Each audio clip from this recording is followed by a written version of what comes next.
교수님 반갑습니다. 네, 고맙습니다. 오늘 네. 성균관대학교 국제관인데요. 네. 정말 아름다운 곳에 이렇게 연구실을 가지고 계신 것 같습니다. 좀 이따 제가 화면으로 보여드리고 오늘 같이 볼 책은 창조경제와 융합. 가장 섹시한 단어 두 개를 엮어 놓으신 것 같아요. 이게 책 제목 조금 이따 좀 말씀드리고 우리 신동희 교수님 간략하게 소개드리면 현재 성균관대학교 인터액션 사이언스학과 교수이시며 학과장님이시고 사실 만드셨죠 학과를. 네. 예, 그러시고 미국 시라큐스 대학교에서 석박사를 하셨고요. 오, 굉장히 많은 학회에 임원을 하셨고 더 좋은 거는 다수의 SSCI 국제저널의 편집위원으로 계시니까 이 학문적으로는 굉장히 세계적으로 인정을 받으신 그 우리 석학 교수님을 오늘 뵙게 됐습니다. 그래서 연구 주제는 인간 컴퓨터 상호작용, 통신 정책 경영, 그리고 스마트 콘텐츠 분야의 연구를 통섭적으로 진행한다. 이 통섭을 이야기를 하셨는데 교수님 통섭이 뭡니까? 예, 물론 융합이나 통섭, 뭐 예. 창조 경제가 요즘 핫한 버즈워드이기 때문에 예. 많은 얘기가 되고 있는데 이제 어떤 단일화된 어떤 정의가 없는 건 사실인 것 같아요. 예, 또 예. 그런 것들을 한마디로 정의하기도 힘들고. 근데 이제 사회가 많이 변하고 많은 기술이 나오다 보니까 그런 것들을 이해하는 하나의 프레임워크로서 하나 이제 통섭이나 융합을 하게 되고 그런 접근법, 하나 이제 세상을 보는 프레임 이런 것이 융합이나 통섭이 되지 않을까 저는 그렇게 생각을 하고 있습니다. 그러면 교수님 융합하고 통섭을 같은 걸로 보시는 건가요? 융합 이제 같이 보는 사람도 있고 예. 다르게 보는 사람도 있고 어떤 이제 통섭은 하나의 학문적인 어떤 단위로서 이렇게 섞어서 뭘 본다는 측면의 어떤 그런 의미로서 통섭을 얘기하기도 하고 융합은 이제 산업적 융합, 뭐 사회적 융합, 뭐 학문적 융합 이런 다양한 형태로 나타나고 있고 예. 근데 그러한 비슷한 이름이 이제 최근에는 창조 경제라는 이름으로 많이 나타나고 있고 그런 것 같습니다. 교수님 단어 세 개가 이제 한꺼번에 예. 아주 섹시한 단어들이 세 개 예. 같이 나왔습니다. 융합과 통섭, 창조 경제는 그럼 같은 맥락에 있다고 보시는 건가요? 네, 저는 같은 맥락에 있다고 보고 이제 시대에 따라서 약간씩 그런 어떤 요구되는 어떤 사안에 따라서 단어가 좀 바뀐다고 봅니다. 그래서 예. 제가 보기에는 창조 경제나 융합이나 예. 핵심적인 가치나 핵심적인 어떤 사안들은 공유가 되고 있다고 봅니다. 아, 그러시군요. 그러면 교수님 창조 경제를 위해서 어떤 융합을 해야 되나요? 좀 질문이 이렇게 좀 수준이 낮습니다만은 저희가 창조 경제라 그러면 아직도 잘 깊이 있게 이해를 못 하겠다 이런 분도 있으시거든요. 과연 이 잡히지 않는다. 과연 우리는 어떤 융합을 통해서 어떤 창조 경제를 만들 수 있을까요? 네, 저는 아까 소개하셨지만 이제 학교에 연구를 하고 강의를 하는 이제 교육자로서 아니 학자로서의 어떤 융합을 바라보고 있고 또 개인적으로 이제 융합학과를 운영을 하고 설립을 하다 보니까 한국 사회에서 어떤 융합이라는 현상이 많이 얘기가 되고 있고 그 중요성이나 그런 어떤 담론에 대해서 많이 얘기가 되고 있지만 예. 현실적인 사안으로서 아니면 실천적인 원리로서 아니면 뭐 경영 전략의 어떤 실천적인 원리로서는 많이 부족하지 않는가 생각이 들고 예. 융합 그런 측면들이 우리의 사회적인 측면이나 산업적인 측면에서 그대로 또 적용이 되고 있다고 봐요. 예, 예. 그래서 융합이라는 얘기도 통섭이라는 얘기도 한동안 많은 얘기가 되어 왔고 거의 한 10년 정도 얘기가 되어 왔고 예. 그러한 측면들이 정확하게 아까 말씀하신 대로 이해가 안 되고 또 그런 것에 어떤 현실적으로 발현이 적기 때문에 현 정부에서 어떤 새로운 이니시에이티브로서 어떤 폴리티컬 슬로건으로서 정적인 슬로건으로서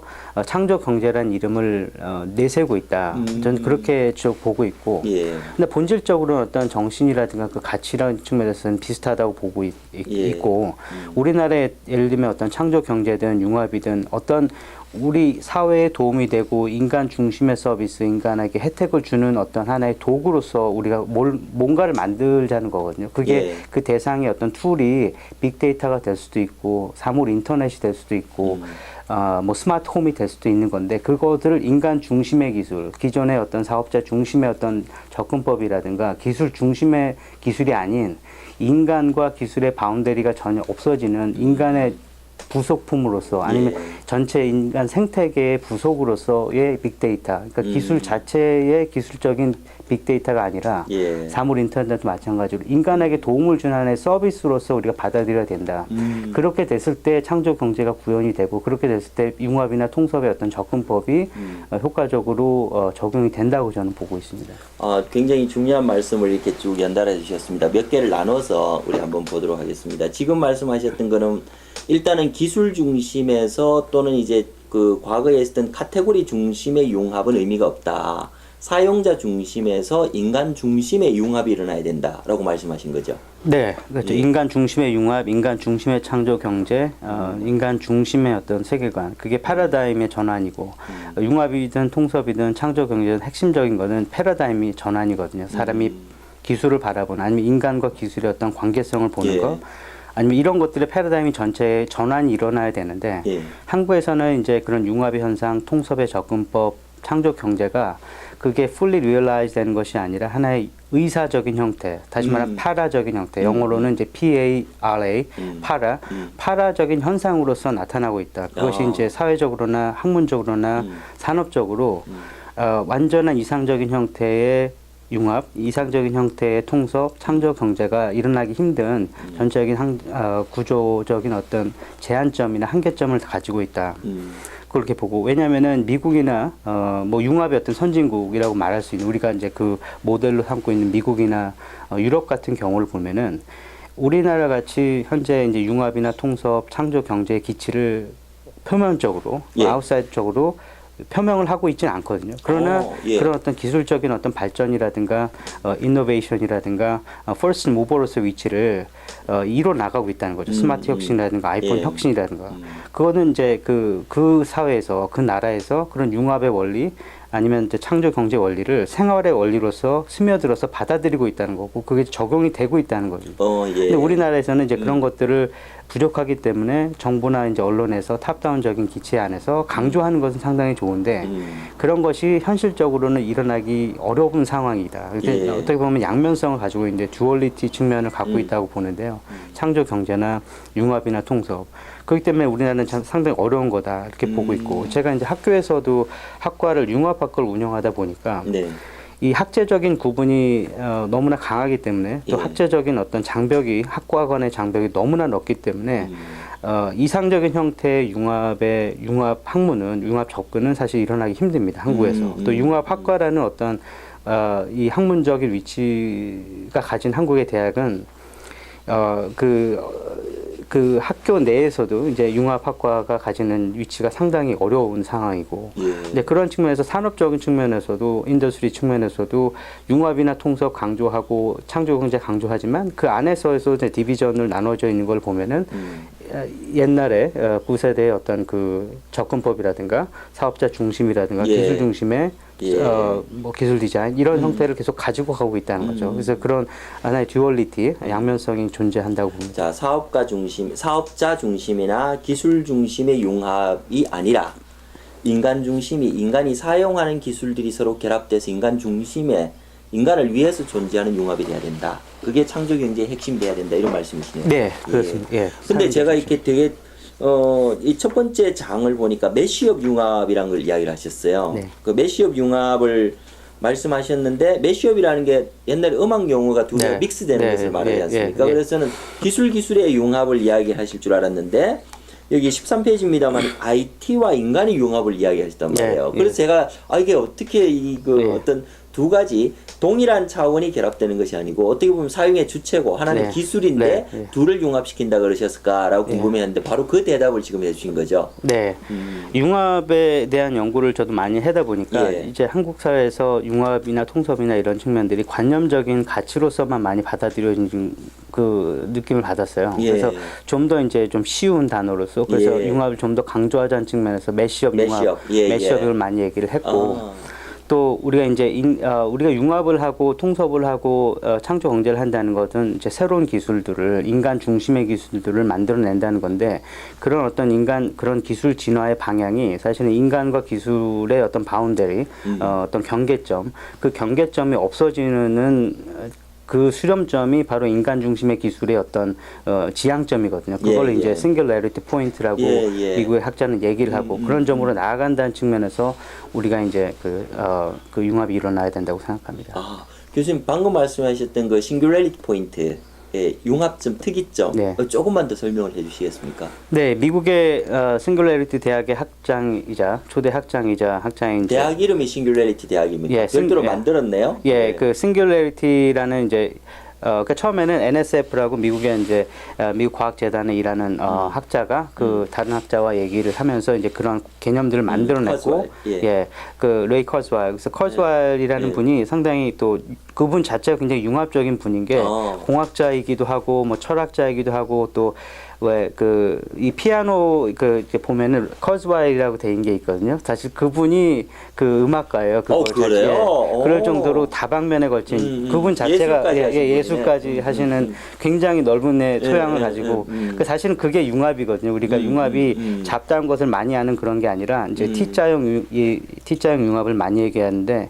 이제 다양한 분야의 이해를 섭렵을 하고 있고 또 자신의 전문 분야를 갖고 있는 것이 이제 융합의 핵심이고 또 그게 이제 융합형 인재다, T자형 인재다 이렇게 많이 얘기를 하는데 이제 그분이 이제 싱귤레리티라는 얘기도 많이 하고 그 처음에 이제 NSF에서 미국의 어떤 융합에 대한 프레임워크, NTIoT 그 융합의 어떤 전략적인 프레임을 만든 사람인데 이제 그런 아이디어가 이제 좋고 이제 하나의 휴리스틱과 방향점을 제시하니까 마이크로소프트나 구글에서 실리콘밸리에 어떻게 보면 이제 가상의 대학이기도 하고 실제 대학이기도 한데 싱글레리티 유니버시티라는 걸 만들었죠. 그러니까 일반적인 의미의 대학은 아니죠. 이제 일반적인 의미의 대학이라면은 뭐 학제가 있고 학과가 있고 뭐 이런 것이 아니라 인간이 필요로 하는 어떤 서비스나 기술을 뭐 전방위적으로 연구를 하는 거죠. 거기에 보면은 인문학자도 있고 철학자도 있고 뭐 당연히 공학자도 있고 디자인학자도 있고 이렇게 다 모여서 또 그분들이 또 풀타임 이런 개념이 아니라 필요하면 와서 또 연구를 하다가 또 떠나는 이런 형태의 어떤 오픈돼 있는 개방형 체제의 대학입니다. 오픈 유니버시티. 그렇군요. 예, 그런 것들 연구하는 이제 그런 움직임이 미국 대에서 많이 일어나고 있다. 이렇게 보고 있습니다. 그렇네요. 그럼 그 싱귤레리티라는 그 자체에 대해서는 어떻게 접근을 해야 될까요? 그 학제적인 어떤 그 접근이 아니라 융합적인 접근이 필요한 거죠. 이제 그 뭐 공학적인 접근이란 뿐만 아니라 인문학적인 접근, 사회과학적인 접근에 대한 조과적인 융합적인 접근이 일어나야지 우리가 잘 정확하게 이해를 할 수 있다고 봅니다. 아, 그렇군요. 그러면은 교수님 아까 조금 앞으로 돌아가서 우리 창조 경제에서 제일 핵심은 뭘까요?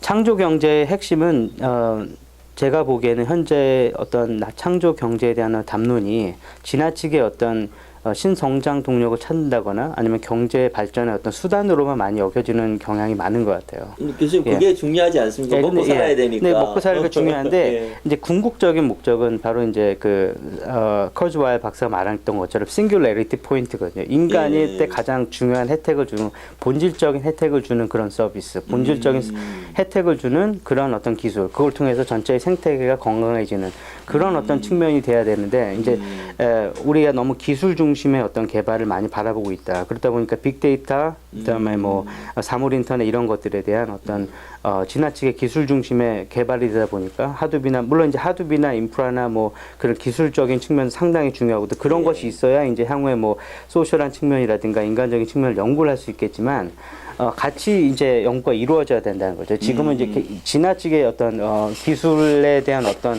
개발로서의 의미로 받아들여지고 있다.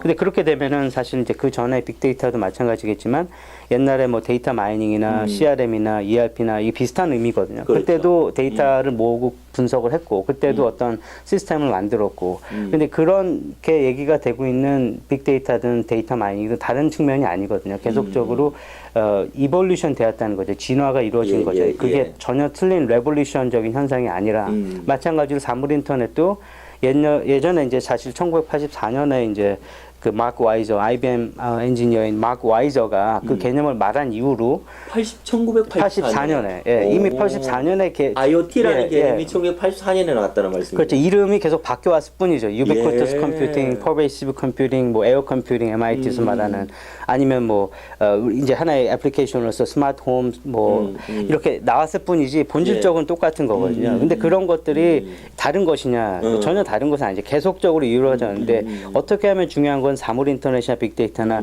인간 중심의 가장 인간에게 좋은 혜택을 주고 공공의 이익에 도움을 주는 서비스를 만들어내느냐 하는 거는 아직도 사람들이 어려워하고 있고 그걸 이제 산업에서도 어려워하고 있고 그렇죠. 만들어내고자 노력을 하고 있는 것처럼 우리가 그 해답을 찾기 위해서는 기술만 보는 것이 아니라 기술을 둘러싼 인간, 환경, 정책 뭐 이러한 측면들을 다양하게 봐야 된다는 거고 그런 다양한 접근법을 주는 것이 융합이나 통제, 통섭이라는 것이죠.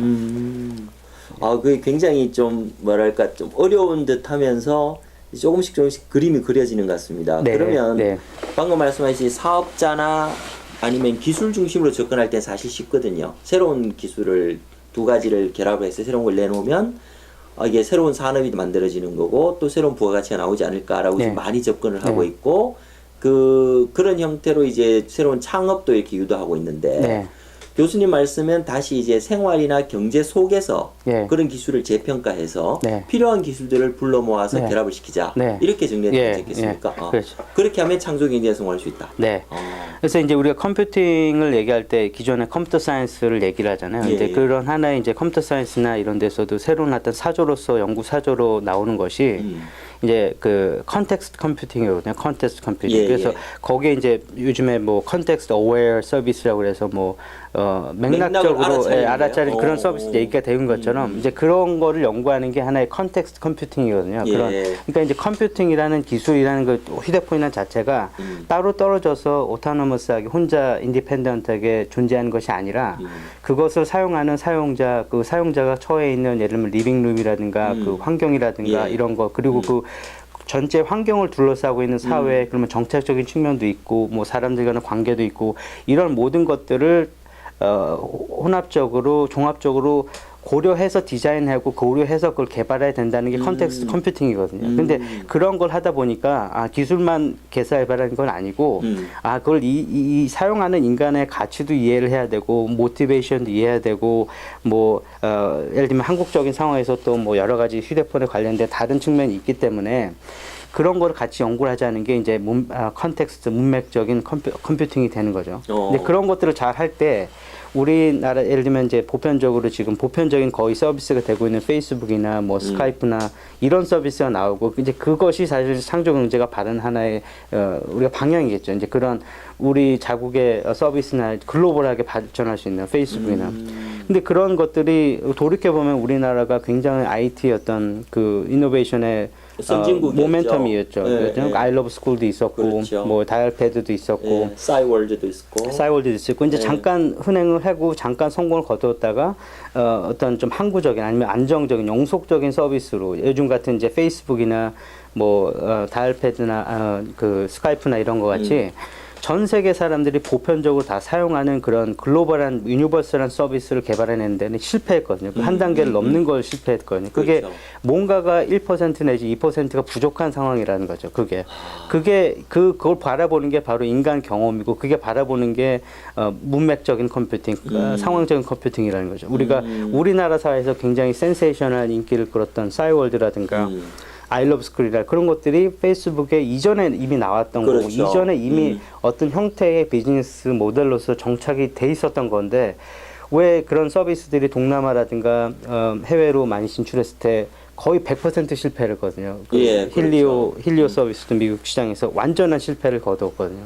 근데 그런 것들이 우리가 지금 생각해 볼 문제고 그것이 우리가 창조 경제를 이루려면 그런 문제를 많이 생각해 봐야 된다고 생각합니다. 정말 중요한 말씀이에요. 저희가 그 우리나라에서 그동안에 많은 이노베이션들이 있었고 선진 기술들 그리고 선진 개념들이 있었는데 왜 이것이 세계적인 기업으로 성장하지 못하고 중간에 또 국제화에 실패했는가 이것도 한번 짚어봐야 될 것 같고요. 네. 그 다음에 두 번째로는 지금 똑같은 일들이 일어나고 있거든요. 창조 경제에서 강조하고 있는 창업들 그리고 신기술들 신사업들을 많이 이렇게 부스팅을 한다 그럴까요? 이렇게 네. 키우고 있지만 네. 나중에 이 지금 말씀하셨던 그 장벽을 넘지 못하면 정말 세계적인 기업으로 성장하는 데는 한계가 생겨버린단 네. 말이에요. 네. 자, 그러면 교수님 우리가 제일 핵심적인 걸로 들은 것 같아요. 정말 융합과 통섭과 창조 경제가 이루어지기 위해서는 그 허들을 넘어야 돼. 네. 그러면 그 허들이 과연 뭘까요? 지금 말씀하셨던 인간에 대한 연구가 부족해서 또는 한국의 시장이 작아서 우리가 한국어로만 서비스를 할 수 있었기 때문에 또는 우리가 정말 그걸 진가를 몰라봤어. 아니면 세계에서 우리를 무시해서 자 어떤 걸까요? 어떤 걸 넘어서야 지금 나오는 혁신들이 세 개 정도 네. 갈 수 있을까요? 근데 그런 문제점들에 대해서 이제 뭐 많은 경영학자든 기술을 연구하는 공학자든 연구가 굉장히 많이 돼 있고 이제 사례 예. 연구로도 많이 돼 있거든요. 예, 이제 예. 뭐 이제 랭귀지에 대한 문제가 만약에 가끔은 있을 수 있을 것이고 그래서 우리나라가 뭐 어떤 기업이 많이 이제 성장을 하고 있고 애플이나 이런 기업과 많이 경쟁을 하고 있지만 그래도 이제 다른 쪽에서 보기에는 뭔가 이 애플에 좀 한 1% 2% 부족한 게 아니냐. 네. 우리는 항상 좀 패스트 팔로워가 아니냐, 퍼스트 무버가 아니냐 이런 약간의 멘탈리티가 있다는 거죠. 근데 이제 제가 그러냐는 보기에는 거죠. 예. 우리나라에는 그런 모멘텀이라든가 그 혁신을 이끌어갈 어떤 드라이브는 상당히 강한 것 같아요. 그런 잠재력도 강하고 창의력도 있고. 예, 근데 그렇죠. 중요한 건 영속성 문제인 것 같아요. 그런 좋은 혁신이나 좋은 아이디어가 많이 나오는데 그거를 계속적으로 이끌어나갈 수 있는 영속성이 없다는 거죠. 영속성이라는 거는 그 사회 자체 내에 가지고 있는 인너한 영속성일 수도 있고 외부적으로 이제 어떤 정부라든가 정권이 바뀌면 또 정부 조직이라든가 이런 게 바뀌면서 정책의 일관성이 부족한 측면도 있고 근데 그러한 측면이 이제 뭔가가 부족하다는 거고 저는 이제 또 학교에 있다 보니까 어떤 그 학과 간의 어떤 장벽들, 뭐 나눔의 미학 이런 것들이 상당히 중요한 것 같아요. 그러니까 전반적으로 보면은 저는 이제 그러한 어떤 우리 실패라고 그렇게 하나의 조금 부족한 그런 측면들이 그런 문화라든가 이런 측면하고 상당히 관련이 있다고 봐요. 그래서 융합이나 통섭이나 뭐 이런 이제 어떤 뭐 철학이나 이런 것들이 미국이나 선진국에서 많이 나왔는데 우리나라에서 받아들일 때 그걸 그대로 받아들일 것이 아니라 한국적인 융합이라든가 한국적인 창조의 모델, 그다음에 창조 경제의 모델을 우리가 아이덴티파이 하고 그걸 발견하고 그걸 우리가 정착해야 될 반드시 필요가 있다고 봐요. 왜냐하면 융합학과를 운영하다 보니까 한국에서는 이 학과 간의 어떤 장벽이라든가 학제 간의 장벽이 너무 크기 때문에 사실상의 완전한 형태의 융합학과가 자리 잡기는 사실상 어려워요. 그러면은 우리 그런 걸 본다면은 한국적인 융합 예를 들면 학문을 본다면 기존의 학문이나 학과를 인정을 하고 이렇게 어떤 예를 들면 협동과정 형태의 다른 교수가 이제 나와서 어떤 사안을 같이 연구를 하고 또 다시 이제 그런 게 애도학적인 모임으로 다시 가고 뭐 이런 형태의 한국적인 융합학과가 사실은 현실적이다고 보고 그걸 이제 산업적이라든가 사회적으로 적용한다면 마찬가지로 한국에서도 그런 관념이라든가 이런 것들이 오랜 기간 형성이 된 거거든요. 그러니까 미국이나 융합적인 프레임이나 융합학문이라든가 이런 철학이 미국이나 유럽에서 갑자기 이렇게 나온 게 아니라 그간 오랜 역사 동안 그 사람들이 생각하고 사유하고 철학하고 공유하고 이렇게 나오면서 2001년에 미국의 융합 프레임도 나온 거고 뭐 그러다 보니까 이제 실리콘밸리 같은 혁신적인 그런 현상도 나온 거고 예. 또 정부의 그런 어떤 지원도 있고 사회적인 어떤 발언업적인 어떤 상호작용도 있고 이런 여러 가지 형태의 혁신을 이끌어 나갈 힘들이 상호작용을 해가지고 그런 혁신 시대를 선도해 나가는 혁신이 된 거거든요. 예. 근데 우리나라는 이제 보면은 개별적인 사안들, 예를 들면 정부의 추진력이라든가 그 IT를 사용하는 사람들의 굉장한 어떤 참여적인 모멘텀이라든지 이런 것 요소적인 측면에서는 다 강해요. 근데 그런 걸 다 상호작용을 했을 때 그걸 전체적인 어떤 융합적인 형태로 본다면 상당히 이게 약하거든요. 그러니까 그 전체 합이 시너지를 일으키지 못한 현상을 보고 있다는 거죠. 그러니까 그런 게 가장 그 문제점이라고 보고 결국은 이제 우리가 문화적인 형태로 많이 보면서 우리 하나의 관점의 전환, 패러다임의 전환을 이루어야지 되지 않나 저는 그렇게 보고 있습니다. 아, 그렇군요. 교수님 그러면 다음 시대 융합, 우리가 지금 해야 되는 융합은 어떤 것들일까요? 예, 이제 그러한 게 이제 그러면 향후에 사실은 이제 그 스마트 혁명, 그 포스트 스마트 혁명이 무엇이냐, 다음에 이제 그 몇 년 전에 이뤘던 그 스마트 혁명과 같은 그러한 혁명이 다른 무엇이냐 이제 사람들이 궁금해하고 많이 물어보고 또 세계적인 석학한테도 예, 예. 많이 물어보고 근데 그 사람들 자체는 몰라요. 그리고 그걸 연구를 하고 있는 거죠. 근데 지금 중요한 거는 이제 현재의 그 스마트 혁명을 이루었던 이제 그런 것처럼 그 기존에 있던 어떤 그 팩터들 간의 창의적인 결합 그리고 통해서 이제 새로운 서비스 이런 것들이 하나의 이제 포스트 스마트 혁명을 이끌어 나가지 그렇죠. 않을까 묶고지 않을까 저는 그렇게 보고 그것이 이제 그러한 그 움직임이라든가 니즈가 그 계속적으로 포착이 되고 있는 이유가 지금 우리가 향유하고 있는 형태의 뭐 SNS, 뭐 그런 IT 이런 측면들이 계속적인 이제 약간의 그 수요의 하강이라든가 뭐 SNS 퍼티기 현상 이런 현상도 많이 일어나고 있고 그런 건 무슨 얘기냐면 현재 그런 것들 기술을 사용하는 사용자들의 니즈나 익스피리언스가 이제 다른 거를 찾고 있다는 거죠. 이제 다른 거를. 근데 그 다른 거가 뭔지는 아직 모른다는 거죠. 이제 그거를 정확하게 포착을 해서 어떤 인간 중심의 서비스로 만들어내는 그 사람이 이제 first mover가 되는 거고 이노베이터가 되는 거고 그걸 이제 혁신을 따라가는 사람들은 이제 fast follower가 되겠죠. 이제 그런 역사 계속 순환을 하는 거죠. 이제 지금까지 말씀하신 걸 쭉 우리가 결론을 내보면 기술 사업자 중심이 아니라 인간 중심의 융합, 통섭, 창조 경제를 만들자 이렇게 하셨는데요. 과연 그 한국의 기업가들이 기업가들에게 한 말씀만 해주신다면 어떤 말씀을 해주시겠습니까? 네, 저희 산업을 잘 이끌고 계시는 CEO분들 많이 노고가 많으시고 또 중요한 위치를 차지하고 계신 것 같습니다. 저희 IT 산업을 이끌어 나가고. 근데 저희가 이제 IT라고 그러면은 ICT 우리가 강국이라는 얘기를 많이 하잖아요. 근데 ICT 자체도 많은 이제 팩터들이 있는 거고. 이제 우리가 이제 강한 부분들은 예를 들면 그 하드웨어적인 그런 IT는 상당히 강하잖아요. 그래서 이제 우리가 기술 중심의 어떤 패러다임이 그런 하드웨어적인 게 많이 그 다미네이트 되지 않나 생각이 들고 그런 측면에서 이제 그런 기술적인 어떤 패러다임이 아니라 이제 좀 오픈돼 있고 또 통찰력을 가질 수 있고 장기적인 안목을 볼 수 있는 이제 그러한 통섭적인 융합적인 어떤 세계관이라든가 패러다임의 전환이 그런 우리 CEO분들한테 필요하다고 저는 봅니다. 아, 이게 명심하고요. 또 자라나는 우리 그 세대들 젊은 분들에게 한 말씀을 해주신다면 교수님 어떻게? 네, 아니 저희는 제가 생각하기엔 한국 학생들이나 이 우리나라가 굉장히 스칼라틱하고 굉장히 우수한 학생들이 많은 것 같아요. 근데 이제 중요한 거는 우리가 아까 말씀드린 인간과 기술의 상호작용을 연구하니까 우리나라 학제가 문과와 이과로 나누어져 있는 어떤 그 문제점들 그러니까.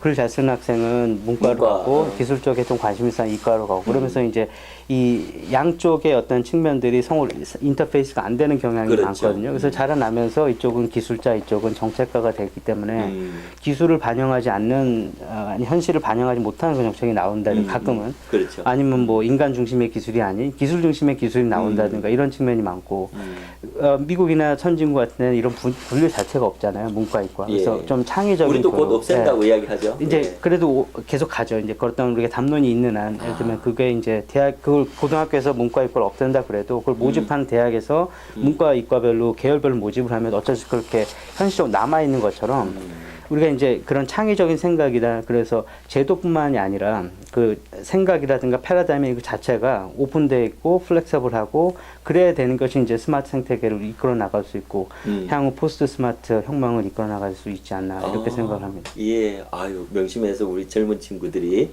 그 앞날에 그러한 종합적인 사고를 할 수 있는 기회가 있었으면 좋겠습니다. 오늘 아유 너무 긴 시간 동안 교수 시간을 내주셨는데 창조 경제와 융합 우리 신동희 교수님 모시고 정말 깊은 얘기 그리고 미래에 관한 얘기 나눴습니다. 그래서 시간 많이 내주셔서 감사드리고 좋은 연구 많이 하시고 좋은 책 많이 써주시기 바랍니다. 네, 불러주셔서 고맙습니다. 예. 네.